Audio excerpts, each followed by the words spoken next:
اور یہ امام کا فرمان ہے کہ سب سے زیادہ فضا بعد امام حسین حضرت عباس کے ہیں، اور سات اوصاف خود چوتھے امام نے بتائے ہیں کہ جو اللہ تعالیٰ نے حضرت عباس کو عطا کی، اور کیونکہ عابد ہیں، وجی ہیں، صابر ہیں، مقامات اتنے بلند ہیں.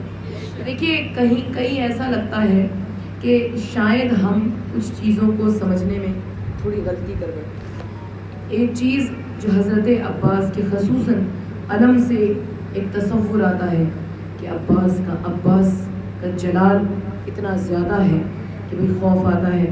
یہ خوف نہیں ہے، یہ وہ روب اور وجاہت ہے. یہ خوف میں اور روب و جلال میں بڑا فرق ہوتا ہے. اس لیے بہت سارے لوگ معصومیت میں اپنے اور سادگی میں اور لفظوں کی آسانی میں کہہ دیتے بھئی خوف آتا ہے مولا کے علم سے. مولا کا علم خوف نہیں رکھتا، مولا کا علم خوف دور کرتا ہے. اور یہ علم وجی اتنا ہے. ابھی جو ہم دوپہر کی مجلس میں نے آپ سے کہا تھا کہ وجی ہے. عباس کے علم میں وجاہت ہے. وجاہت کا معنی ہوتا ہے کہ جس پہ نظر ٹکے نہ، اسے کہتے ہیں وجی. یعنی ٹکنے کا مطلب یہ ہے کہ ایک مرتبہ دیکھا ہے. تو یہاں پر ایک اور بھی بات کہہ دوں فخر میں کہ حضرت عباس کا علم وہ ہے کہ جس کے لیے، یہ میں جو جملے آپ کے سامنے کہنے لگی نا، یہ اپنوں کے لیے نہیں ہے، یہ سب کے لیے ہے کہ عباس کا علم اتنا وجی ہے کہ جس پر ایک مرتبہ نظر جائے تو دوبارہ نہ جائے ممکن نہیں. اور یہ بات جملے میں نے اپنوں کے لیے تو کہے ہی ہیں. ہمیں تو اس گھر پہ رشک آتا ہے جس پہ مولا کا علم لگا ہوتا ہے. اگر کیونکہ عموماً یہ ہوتا ہے کہ کہیں اگر مجلس میں آپ سننے جائیں یا کوئی پڑھنے میں بھی جاؤں تو صحراؤں میں لگے ہوئے ان گھروں پر جن پہ مولا کا علم لہرا رہا ہوتا ہے، رشک کی نگاہیں جاتی ہیں کہ مولا تیرا علم ایسا ہے کہ جگہ جگہ کائنات کے چپے چپے پر میرے مولا کا علم موجود ہے. تو یہ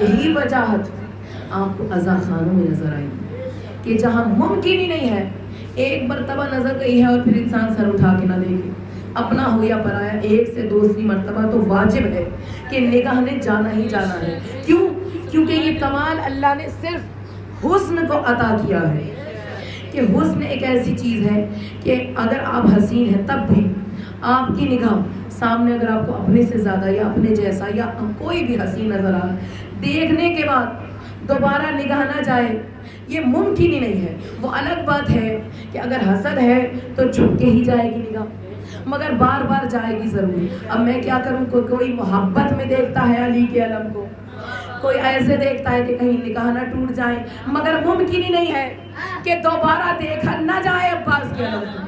یہ وجاہت ہے. تو جس کے علم کی وجاہت اتنا زیادہ ہو، اور امام نے کہا ہے عباس وجیہ تھے، یعنی خواص حضرت عباس میں اعلیٰ ترین صفت میرے مولا کی کہ میرا مولا وجیہ ہے کہ جس پر کیوں نہ ہو. میں نے آپ سے ابھی دوپہر کی مجلس میں کہا تھا اور میں نے آپ سے کہا تھا کہ آج شام تک آپ ہی کے ساتھ ہوں. اتنے وجیہ ہیں کہ جسے اللہ نے علی کی تصویر میں کچھ اور نو پلک کا حسن عطا کیا. اب آنکھیں بند کر کے آپ سوچ لیجیے کہ علی کی تصویر ہے اور مصوری ہے پروردگار عالم کی، اور اس مصوری کی اس کی عطائیں ہیں، اس کی کریمی ہے کہ مانگنے والا علی ہو تو پھر اللہ اسے اپنی شان کے مطابق دیتا ہے. تو جب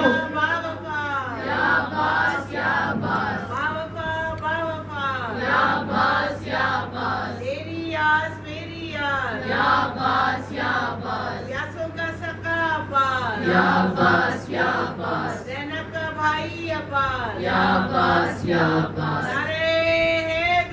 یا علی یا علی. شاہ وفا جناب عباس کی شان میں بلند صلوات. اللہم صلی علی محمد اب جب قریب پروردگار عالم عطا کرے گا تو آنکھ بند کر کے آپ تصور کر لیجئے کہ دینے والا خدا ہے، مانگنے والا علی ہے. تو آنکھ بند کر کے پروردگار عالم نے تصویر علی میں کچھ اور نوکر ایک بیٹھا ہو نا آرٹسٹ، اسے پتا ہے کہ اگر تصویر میں کوئی خامی رہ جائے نا، میں مثال دے رہی ہوں، یہاں پر بات وہ نہیں ہو رہی ہے کہ اگر کوئی کمی ہو تو مصور اپنی کمی کو دور کرتا ہے. اور مجھے اجازت دیجیے 2 جملے حضرت عباس کی اس معراج پر کہ جہاں پروردگار عالم نے اور سنوارا.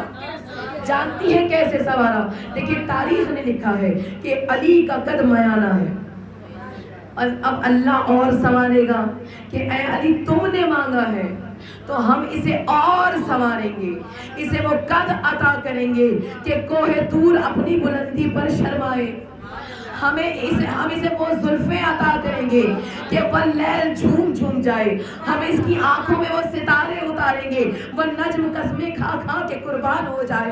اسے کہتے ہیں کہ جب مانگنے والا علی ہونا تو پھر دینے والا پروردگار عالم اسے اپنی شان اور علی کے حسن کے مطابق عطا کرتا ہے. یا اگر میں یہ کہہ لوں کہ خدا یہ چاہتا ہے کہ علی کی گود میں وہ آئے کہ جسے دیکھ کر خدا کی مصوری پہ علی جیسا سبحان اللہ کہہ کر اپنا سر سجدے میں جھکا دے.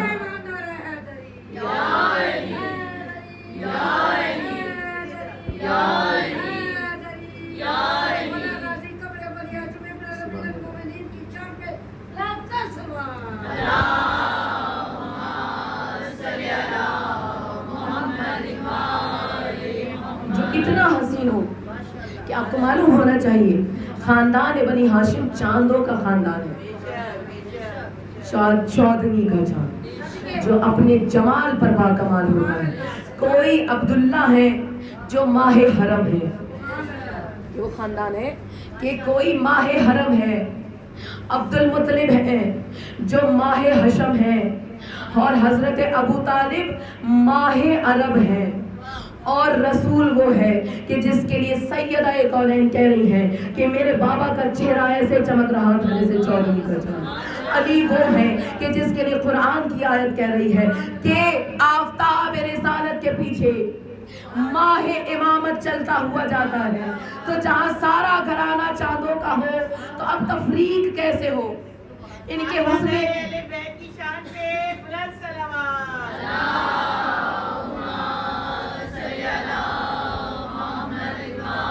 تفریق ہی نہیں ہو سکتی.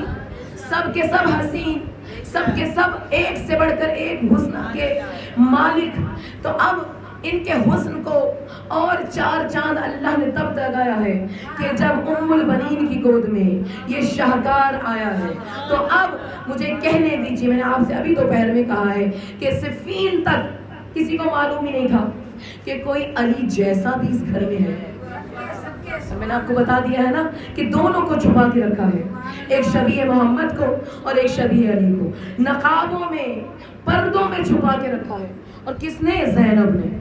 حکم ہے، تاکید ہے غلاموں کے، خبردار علی کی شبی اور محمد کی شبی بغیر اپنے چہرے کو چھپائے گھر سے نہیں نکلے. تو اب جنہیں چادروں میں چھپایا ہو نا، تو اب مجھے ایک جملہ کہنے کی اجازت دیجیے، پھر آپ لوگوں کو شکوہ ہوتا ہوگا کہ بھئی یہ بیٹھ کر یہاں لمبی مجلس پڑھ دیتی ہے. جو حسین ہو اسے پردوں میں چھپایا جاتا ہے. یہ ہمیں زینب نے سمجھا دیا. جو حسین ہوگا اسے پردوں میں چھپایا جائے گا. میں اپنے پہلے جملے پر آپ کو دوبارہ لے آؤں. جو حسین ہے اسے پردے میں چھپایا جائے گا، اور جو حسن زیادہ ہوتا ہے اسے پردے کی سیاہی میں چھپا دیا جاتا ہے. یہی وجہ ہے کہ عباس کے علم، وہ جو سجی ہوئی درگاہیں ہیں، انہیں پردے میں چھپایا گیا ہے. مثال میں آپ کو سمجھا دوں، کعبے کی دیواروں کو اللہ نے حکم دے کر پردوں سے چھپوایا ہے. آنے والے وارث حسین کو پردوں میں چھپایا ہے. ان علموں کو پردوں میں چھپایا ہے کہ کہیں کسی برے کی نظر نہ لگ جائے. یہ ہے عباس کی وجاہت. اجازت مجھے دے دیجئے، آدھی جنگ یہاں سناؤں گی اور آدھی اگلی مجلس میں سناؤں گی. 2 جنگیں ہیں حضرت عباس کی، ایک کربلا کے میدان میں اور ایک ہے صفین کے میدان میں. دیکھیں آپ سنتے تو ضرور رہتے ہیں کہ صفین میں علی کا لال علی بن کر آیا، لیکن صرف یہ مت سمجھیے کہ چہرہ علی کو دیکھ کر شش و پنج میں مبتلا تھے کہ دو علی ایک میدان میں کیسے آئے. نہیں, صفات نے یہ کہنے پر مجبور کر دیا. کون ہے جو مثل علی ہے؟ آپ کو معلوم ہے کہ جب پتا چل گیا کہ علی کا 18 برس کا جوان بیٹا میدان میں آ رہا ہے تو اب کہا کہ نہیں, اب دیکھیے سامنے جو لشکر ہے نا وہ چنے ہوئے پہلوانوں کو لائے ہیں. اور ابھی جس میں پہلوان کا میں آپ کو ذکر کرنے لگی نا اس کا نام ہے ابن اشش. اشش جو ہے نا وہ شجاع ہے کہ جو لشکر یزید میں یزید سے ماہانہ 100 دینار وصول کرتا ہے صرف رکھنے کے, یعنی تاکہ اس کی دہشت سے لوگ خوف زدہ ہوں. صرف اس کے ہونے پر اسے, جیسے آج آپ کو پتہ ہے نا, صرف جو دیکھیے مثال کے طور پر میں آپ کو بتاؤں, اب جو فوجی ہیں جو سرحدوں پہ لڑ رہے ہیں وہ چھوٹے اسکیل کے, لیکن جو بڑے بڑے ہیں وہ لڑنے تو نہیں جا رہے ہیں, لیکن ان کا رعب و دبدبہ اتنا ہے کہ وہ قیمت زیادہ وصول کر رہے ہیں, کام کم کر رہے ہیں. تو بس یہی مثال اس کی بھی تھی کہ بیٹھا ہوا ہے اور صرف رعب ہے اور 100 دینار وصول کرتا ہے ماہانہ یزید سے. تو اب مجھے بتائیے کتنا رعب ہوگا. تو اب یہ بیٹھا ہوا ہے صفین کے میدان میں, یزید معاویہ میں بیٹھا ہوا ہے. تو اب جب گھمسان کی جنگ ہوئی نا تو کبھی تو بھی جا, بناس نے کہا تم جاؤ, ایک جوان آیا ہے اور اس سے مقابلہ کرو کیونکہ وہ علی کا بیٹا ہے اور اس طرح سے شمشیر چلا رہا ہے کہ جس طرح علی چلاتے ہیں. اب اس نے کہا کہ میری عزت کے لیے یہ باعث ننگ ہے کہ میں ایک 18 برس کے ایک نوجوان کے آگے جا کر لڑائی کروں, ممکن ہی نہیں ہے کہ میں جاؤں. اچھا ایسا اگر تو زور دے رہا ہے تو میرے 7 بیٹے ہیں, اگر تو کہتا ہے تو میں اپنے بیٹوں جو کہ شجاعوں کے شجاع ہیں ان میں سے کسی ایک کو بھیج دیتا ہوں اور اس کو وہ مار کے ابھی آ جائے گا سر لے کر. اچھا ٹھیک ہے بھیج دیں. پہلا گیا عباس کی نظر ہو گیا, دوسرا گیا عباس کی نظر ہو گیا, 7 بیٹے جب ہو گئے نا اپنا دم دے چکے تو اس کے لیے تاریخ نے لکھا ہے اپنے کپڑے پھاڑتا ہوا جلال کے عالم میں. ظاہر 7 بیٹے اور 7 کے ساتھ عباس کے ہاتھوں مارے گئے ہیں تو اب سر کو پیٹتا ہوا لوہے میں جکڑا ہوا عباس سے لڑنے کے لیے آیا ہے. اور اب جب آیا ہے نا, کیونکہ ظاہر ہے میں نے آپ کو کل بھی پرسوں بھی اسی منبر سے آپ سے کہا تھا جوانی کی ادائیں بڑی عجیب ہوتی ہیں. مجھے موقع دیجیے کہ اس جوان پر آ کر بات کو پھر شروع کر دوں کہ جوانی کی ادائیں عجیب ہیں. اب اس جوانی میں کبھی علی کی جوانی کی ادائیں نظر آتی ہیں, جو شبیہ علی ہو اس میں ادائیں بھی پھر نہ صرف شجاعت میں علی کی ادائیں ہیں بلکہ حسن میں بھی علی کی ادائیں ہیں. اور پھر جب حسن میں بھی ادائیں ہیں تو پھر حسن کی ادائیں تو آپ کو معلوم ہی ہوتی ہیں نا کیا ادائیں ہوتی ہیں. اس لاپرواہی سے علی کے شعر نے ایک ہی بار میں اشاشہ کا تمام کیا ہے کام کہ اس کے بعد لشکر صفین میں دھوم مچ گئی کہ دیکھو شبیہ علی ہے, صرف شکل میں علی کی شبیہ نہیں ہے بلکہ کردار میں بھی علی کی شبیہ.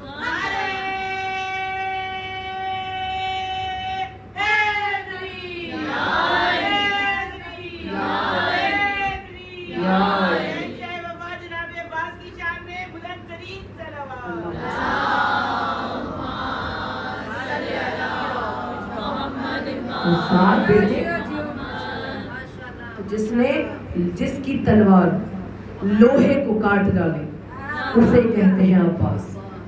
دیکھیے واحد کربلا کا شہید کہ جو سپر کے بغیر گیا ہے, سپر یعنی بچوں کو سمجھانے کے لیے ڈھال, واحد کربلا کا شہید جو بغیر ڈھال کے کربلا کے میدان میں اترا ہے. کیوں؟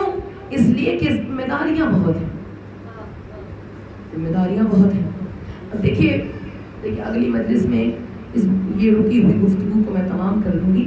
ذمہ داریاں اتنی ہیں کہ ایک ہاتھ میں نیزہ ہے, ایک ہاتھ میں علم ہے, سینے پر مشق ہے, ہاتھ میں تلوار ہے. تو عباس آپ کو معلوم ہے کس شان سے چلے کہ اپنے نیزے کو گھوڑے کی کنیوں کے درمیان میں رکھا, ہاتھ میں شمشیر, دوسرے ہاتھ میں علم اور اپنے کاندھے پر مشکیزہ لے کر میرا مولا چلا. تو اب ذمہ داریوں کے ساتھ چلیں.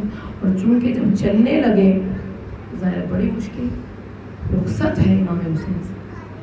اور یہ جملے میں ہر مجلس میں دہراتی ہوں کہ یہاں سے آپ کو غربت امام حسین کا اندازہ ہو جائے گا کہ غریب زہرا اتنا غریب ہے کہ جب عباس نے اجازت مانگی کہ مولا اب اجازت دیجیے، اب کوئی نہیں بچا، اس وقت حضرت عباس کو غریب زہرا نے کہا کہ اے عباس اتنا بتا دو کہ تمہیں معلوم نہیں ہے کہ تم میرے فوج کے سپہ سالار ہو، تم میرے فوج کے علمدار ہو، کا آنکھوں کون سی فوج؟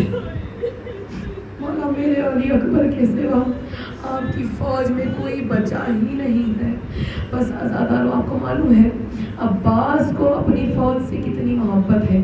مجھے کہنے دیجئے کہ جس وقت حضرت عباس میدان میں چلے نا تو ایک مرتبہ، یہ میں آپ کو تاریخ بتا رہی ہوں، اب جو اپنے گھوڑے کو ایڑ لگائی نا تو پہلے سامنے نہیں گئے، پہلے گنج شہیدہ کی طرف آئی اور شہیدوں سے آ کر کہا اے شہیدوں، اے میرے شاگردوں، اے میرے ساتھیوں، اے جانثاران امام مظلوم، تم سب پر عباس کا آخری سلام. اور مومنات کس گھوڑے پر عباس سوار ہے؟ شاید میں نے پچھلے سال کہا ہوگا اتنا طویل قد میرا مولا ہے. آپ کو معلوم ہے کتنا طویل قد ہے، جس کے لیے تاریخ نے لکھا کہ عباس مرتجز جیسے گھوڑے پر بیٹھتے تھے. اور مرتجز مومنات وہ گھوڑا ہے کہ اگر اپنے سر کو بلند کر لینا تو پیچھے بیٹھا ہوا راہوار کا مسافر نظر نہیں آتا، سوار نظر نہیں آتا. لیکن عباس وہ شاہ سوار ہے کہ جس کے لیے لکھا ہے مرتجز جیسے گھوڑے پر. جب عباس بیٹھ کر اگر رکاب سے پیر نکال لے تو خط بنتے ہوئے جاتے تھے، اور اگر رکاب پیروں میں چلے جائیں نا، پیر رکابوں میں ہو تو پھر میرے مولا کا چہرہ چھپ جاتا تھا. اتنا دراز قد مولا. اور جب لاش کو قبر میں اتارا سید سجاد نے تو علی اصغر کی قبر سے زیادہ نہیں بنی. بس اس کے بعد تو کچھ کہنے کی ضرورت نہیں ہے، جانتی ہیں اب میں شہادت نہیں پڑھوں گی، مگر اجازت دیجیے کہ یہ ضرور کہہ دوں کہ جس وقت لاش حضرت عباس پر میرا غریب امام پہنچا ہے نا، پہنچنے کے بعد پہلے علی اکبر کو مخاطب کیا، کہا اے میرے لال میرے آقا کہاں ہے؟ کہا چچا جان آپ کی فرقت میں میرا بابا ایک طرف غش کھا کے گر گیا ہے.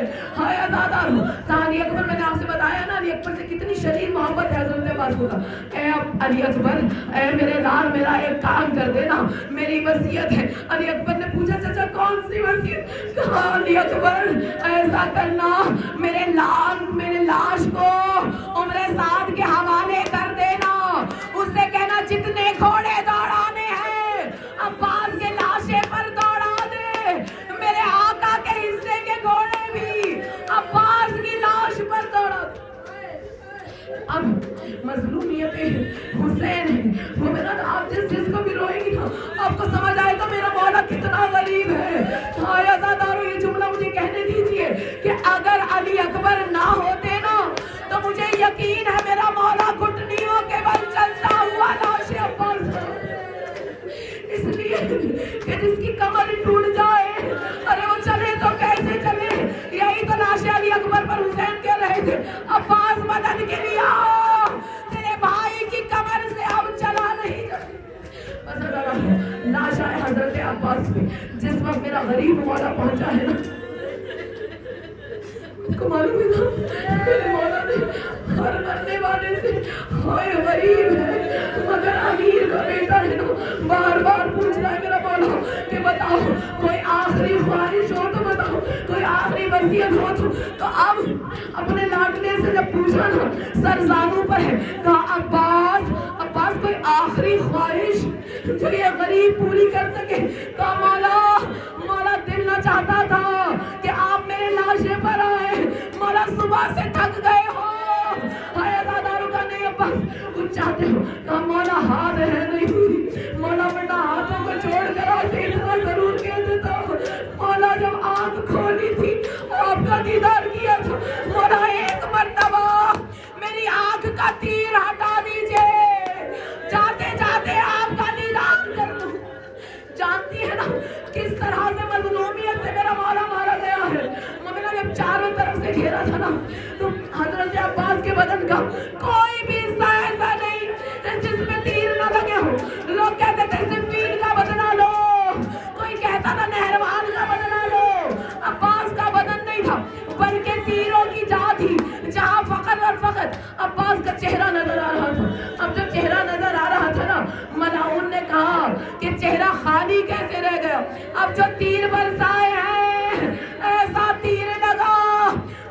سکینہ سے ہوتا ہوا عباس کے دندان شہید ہوئے. ہائے تیر برس رہے، ایک تیر آ کر میرے مولا کی آنکھ میں جو لگانا بس اس کے بعد ایسا گرز مارا ہے. گرز سمجھتی ہیں آپ؟ گرز جب سر میں لگتا ہے نا تو درمیان سے دو ٹکڑے ہو جاتا ہے. یہی وجہ تھی مومنات، مجھے اب شہادت نہیں پڑھنی، مجھے کمرے بنی ہاشم کا حسن پڑھنا ہے کہ جب زندان شام سے رہائی ملی، ایک بہن پوچھ رہی ہے سید سجاد مجھے اتنا بتاؤ، سب کو میں نے پہچان لیا، یہ علی اکبر ہے، یہ علی اکبر ہے، ارے مجھے اتنا بتا یہ میرا کون سا پیارا ہے جسے زینب نے نہیں پہچانا؟ غریب نے رو کر کہا پھوپھی اماں، پھوپھی اماں یہ وہ حسین ہے جسے آپ کمرے بنی ہاشم.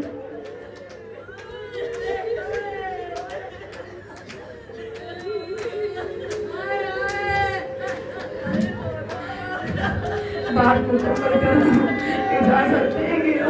رضان ہوئے شبیر پر جس وقت حضرت عباس کا شگافتہ سر آیا اور کہا مولا آنکھوں سے خون صاف کیجیے. غریب کربلا نے اپنی عبا کے دامن سے ایک طرف سے آنکھ سے خون صاف کیا. اب جو میرے مولا تھے بس آخری جملہ اب آپ خود ہی سمجھ لیجئے گا، اشارے میں آپ کو سمجھا دوں. مجھے ایمان سے بتاؤ اگر کسی آنکھ میں تیر لگ جائے، جب تیر کھینچا جائے گا تو کیا فقط تیر نکلے گا؟ الا لعنت اللہ علی القوم الظالمین.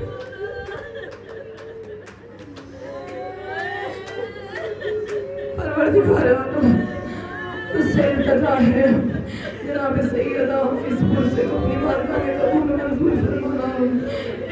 اے میری بیوی اس کا پرسہ قبول کرنا جس نے آپ اپنے بیٹا کا آپ کے بیٹے سے امت نے پامالی کے ذریعے بدلہ لیا ہے.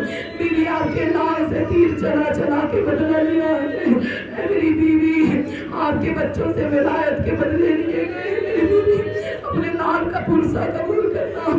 اے میری بیوی اس غازی کا پرسہ قبول کرنا. اے میری بیوی علموں والے کا پرسہ قبول کرنا. اے زہرا اپنی بیٹیوں کے ارمانوں کا پرسہ قبول کرنا. زینب کی چادر کا پرسہ قبول کرنا. سکینہ کے تماشوں کا پرسہ قبول کرنا. بیویوں کے اجڑتے ہوئے خیموں کا پرسہ قبول کرنا. ہائے ہر گاؤں پر جو عباس کو پکارتی رہی، بستر سجاد جلا تو کہا ہائے عباس. سکینہ کو پہلا تماشا لگا تو کہا ہائے عباس.